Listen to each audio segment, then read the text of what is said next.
Hi friends, कैसे हो आप? उम्मीद करता हूँ सब ठीक हो गया। आज हम फिर से नया वीडियो लेके आ गए हैं। आज के हम वीडियो में देखेंगे कि हमें रूम में कौन सा एसी लगाना चाहिए, यानी कितने टन का एसी लगाना चाहिए उसके माप के आधार से।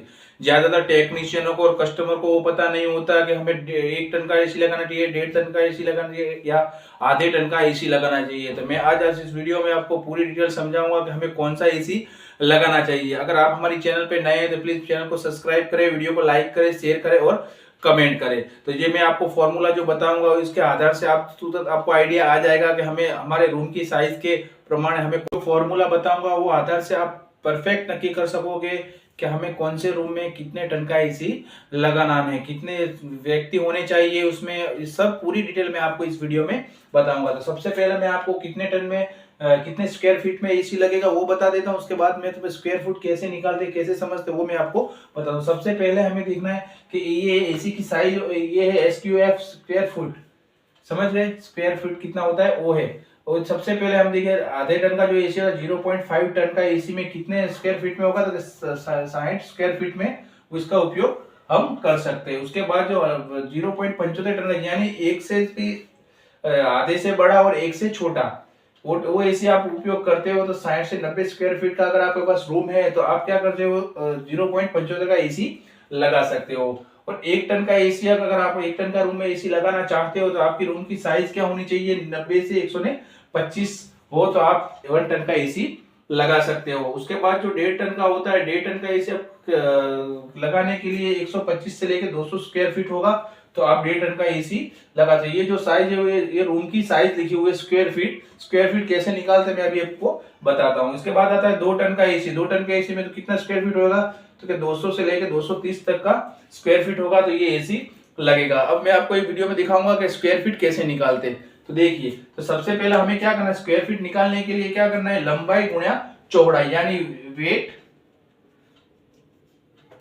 गुणा लेंथ बराबर क्या आएगा, स्क्वायर फीट।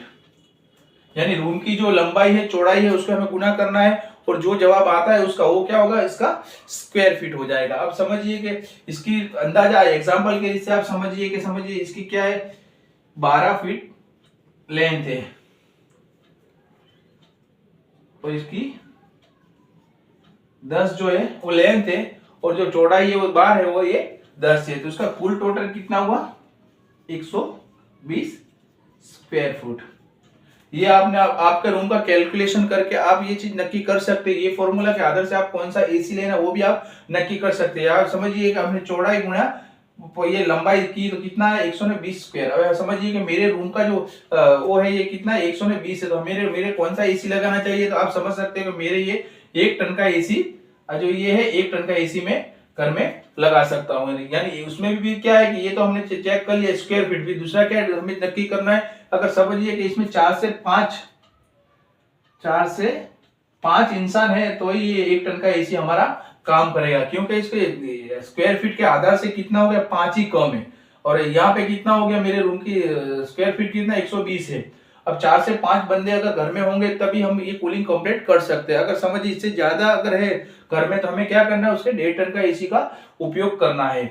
उसके बाद हमें क्या करना है, समझिए कि हमारे जो छत की जो ऊंचाई है वो भी हमें मेन डिपेंड करती है, यानी कितनी साइज है। अगर 10-12 फुट है तो ठीक है, तो हम 1 टन का एसी लगा सकते हैं। अगर उससे भी ऊंचा है तो हमें क्या करना पड़ेगा, 1.5 टन का एसी यूज करना पड़ेगा। अगर आप ये फॉर्मूले से एसी का यूज करेंगे स्क्वायर फीट के आधार से, हमें हॉल में लगाना है, कहीं पे भी आपको एसी लगाना है तो हमें सबसे पहले क्या करना है, उसकी लेंथ जान लेनी है, यानी पूरी चौड़स और लंबाई कितनी है उसका गुणा करके आप अंदाजा लगा सकते हो। ये फॉर्मूला के आधार से आप क्या कर सकते हो, एसी लगा सकते हो। अगर आप किसी कहीं पे भी जाओ तो आपको लंबाई और उसकी रूम की साइज पूछी जाए, कितने बाय कितने का रूम आपके घर में है, तो वो हमें कहते हैं। तो हमें क्या करना है, पहले कभी भी एसी लेना है तो ये सिस्टम के आधार से स्क्वायर फीट को माप के ही हमें एसी लेना है। इससे क्या होगा कि इसका जो कूलिंग रिजल्ट है कंप्लीट। अगर समझिए कि ज्यादातर लोग क्या करते हैं, हॉल में 1 टन का एसी लगा देते हैं। अब ज्यादा बहुत बड़ा रूम होता है तो क्या होता है, वो कूलिंग भी नहीं करेगा और इलेक्ट्रिसिटी बिल भी ज्यादा आएगा। समझिए कि उसमें किसी सिस्टम होते फ्रिज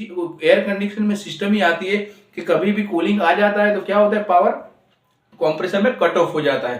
कट ऑफ होने की वजह से लाइट इलेक्ट्रिसिटी बिल जो हमारा होता है वो बचत होती है। अगर समझिए कि हम बड़े रूम में 1 टन का एसी लगा देंगे तो क्या होगा, वो कंप्रेसर ट्रिपिंग ही नहीं आएगा, लाइट बिल भी ज्यादा आएगा, नहीं कूलिंग आएगा। इसके लिए क्या है, हमारे रूम की साइज के आधार से हमें एसी लगाना। इससे क्या होगा, एसी भी तुम्हारा कंप्लीट लगा, किसी जात की प्रॉब्लम भी नहीं आएगी, इलेक्ट्रिसिटी बिल भी कम आएगा और कूलिंग भी आपका कंप्लीट रहेगा। लेकिन हमें माप जानना बहुत जरूरी है। इसीलिए क्या है, तुम जब भी एसी लेने जाओ तो ये चीज पहले ध्यान दो, टेक्नीशियन को आप तपास करके पूछा लो या किसी को पास माप लेके ने उसके बाद ही आप एसी लेने जाओ। इससे क्या होगा कि आपकी कूलिंग भी अच्छी होगी। और दूसरा क्या है, कूलिंग लेने के लिए ज्यादातर घर में ज्यादा सामान होने की वजह से भी ये चीज, यानी काम किसी चीज की काम नहीं तो वो चीज को क्या, जहाँ पे एसी लगा है उसको बाहर रख देना चाहिए। इससे भी कूलिंग इफेक्ट में फर्क पड़ता है। ये फॉर्मूला के आधार से क्या है, कभी भी आपको